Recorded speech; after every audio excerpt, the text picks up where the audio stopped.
नमस्कार।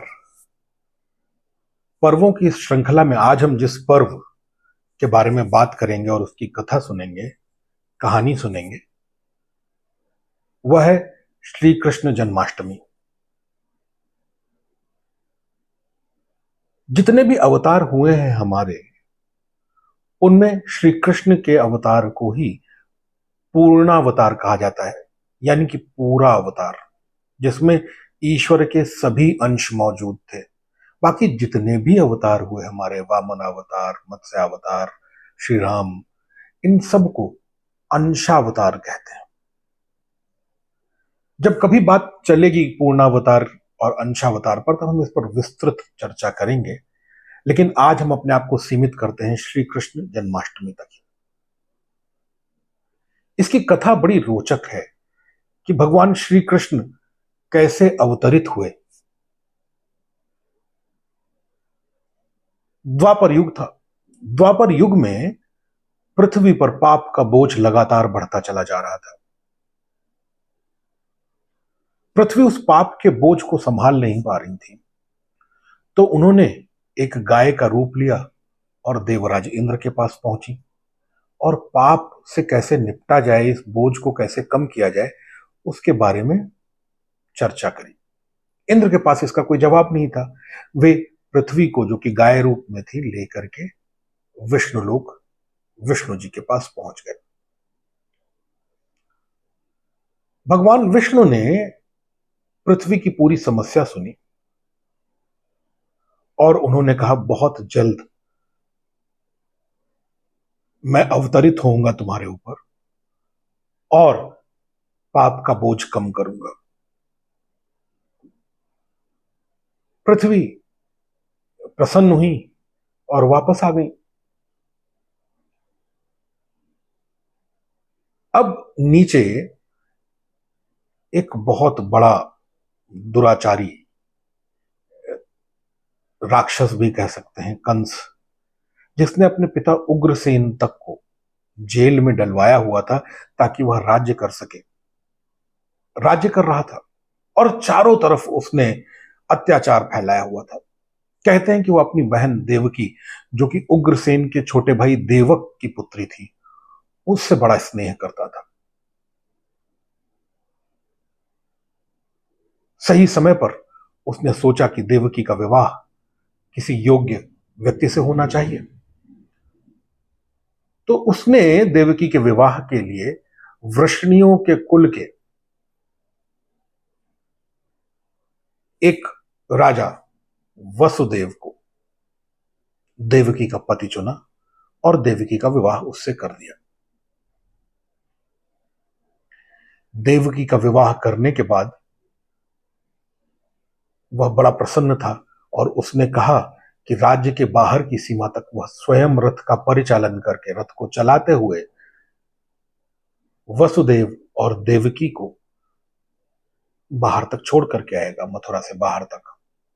किंतु जिस समय वह रथ परिचालन कर रहा था, ठीक उसी समय बड़ी जोर की बिजली कड़की, बादल काले छा गए और एक आकाशवाणी हुई कि तुम, हे कंस, तुम जिनके लिए रथ हाँक रहे हो, वही तुम्हारी बहन का 8वां पुत्र तुम्हारी मृत्यु का कारण बनेगा, तुम्हारा संहार करेगा।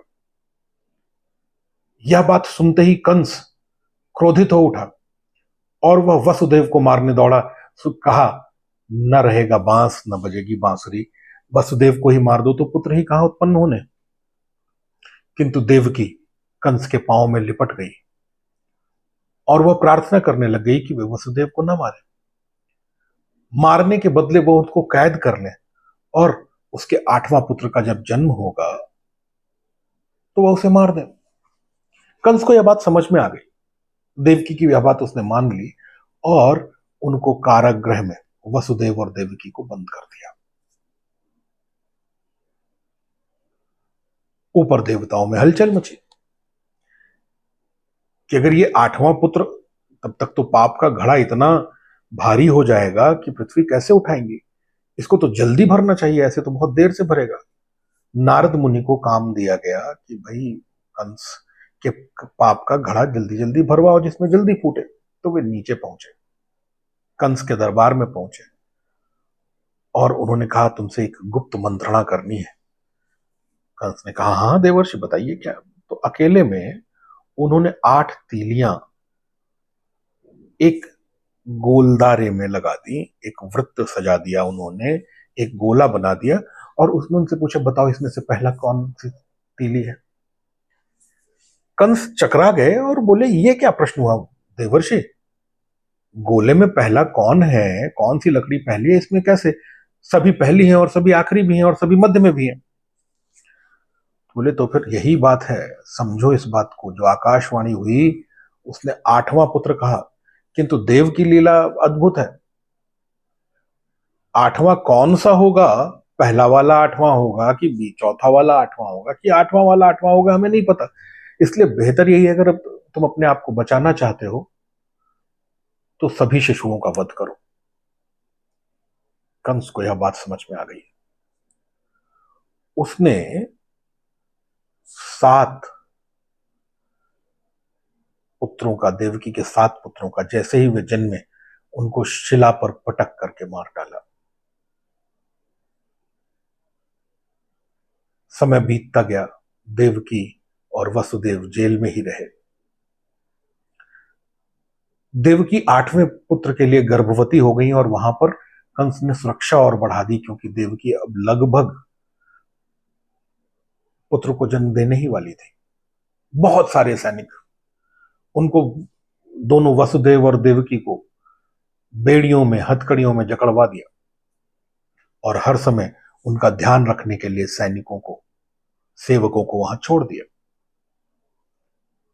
आ गया वह क्षण जब भाद्रपद के कृष्ण पक्ष की अष्टमी का कृतिका नक्षत्र आया और कारागृह के उस कोठरी में ईश्वर ने अवतार लिया श्री कृष्ण के रूप में। कहते हैं भगवान जैसे ही जन्मे तुरंत वसुदेव देवकी की हथकड़ियां, बेड़ियां सब खुल करके गिर गईं। कारागृह के दरवाजे खुल गए, सारे द्वारपाल सो गए और देवकी बेहोश हो गई।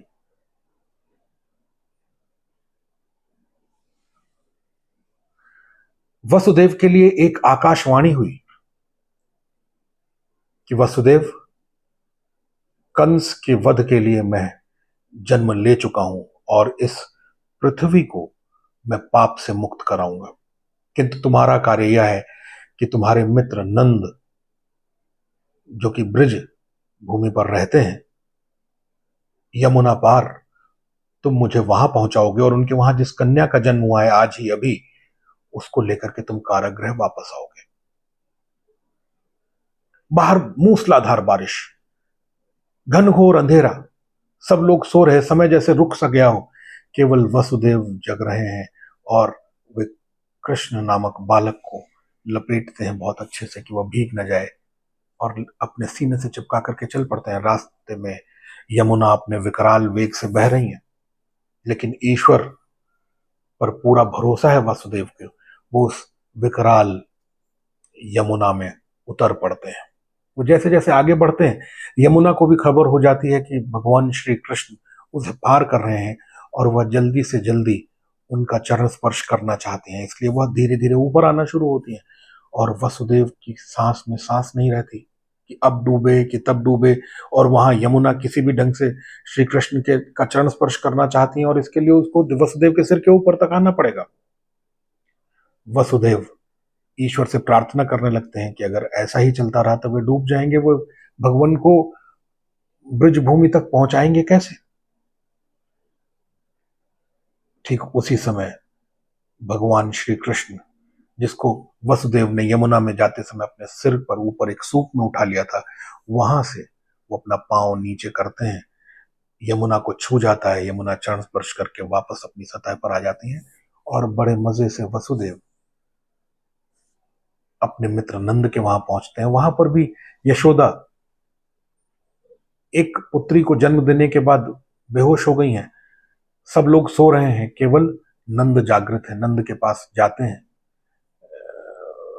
वसुदेव और पूरी घटना बताते हैं। अपना पुत्र उनको सौंपते हैं, उनकी पुत्री अपने साथ लेते हैं और लेकर के वापस आ जाते हैं।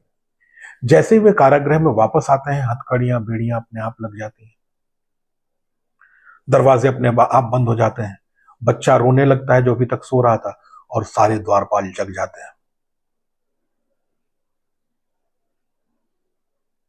बच्चे का जन्म देखते ही वे दौड़ पड़ते हैं कंस के पास कि कंस को बताना है कि जन्म हो गया है बच्चे का। किंतु ठीक उसी समय दासियां, दाइयां जब देवकी के पास जाती हैं और उस बच्चे को देखती हैं, तो वो भी द्वारपालों को कहती हैं कि अरे, यह तो पुत्री का जन्म हुआ है। कंस भी चकरा जाता है कि भला विधि का विधान कैसे बदल सकता है, आठवां तो पुत्र होना था, ये पुत्री कैसे हो गई।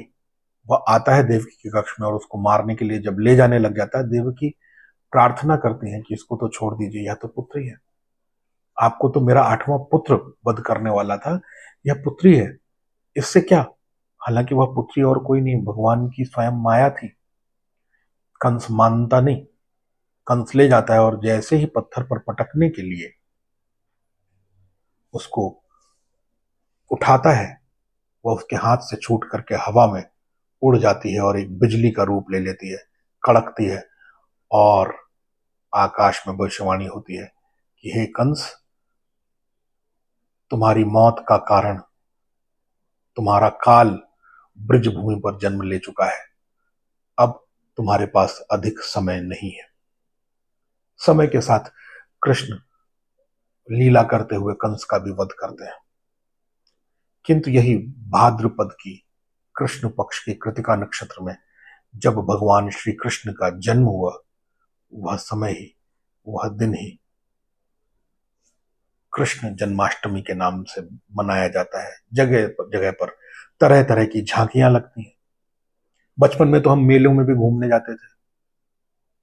मुझे याद है मेरे पिताजी साइकिल पर मुझे आगे बैठा लेते थे और न जाने मेरे शहर की कितनी झांकियां, कुछ सजी हुई कुछ चलती हुई, दिखाते थे। फिर शाम को मेले में ले जाते थे। लगभग हम सभी भारतीयों को कृष्ण जन्माष्टमी की ऐसी ही स्मृतियां हैं जो बड़ी मधुर है। अगर आप कृष्ण जन्माष्टमी पर इसको सुन रहे हैं, तो आप सबको हार्दिक शुभकामनाएं। धन्यवाद।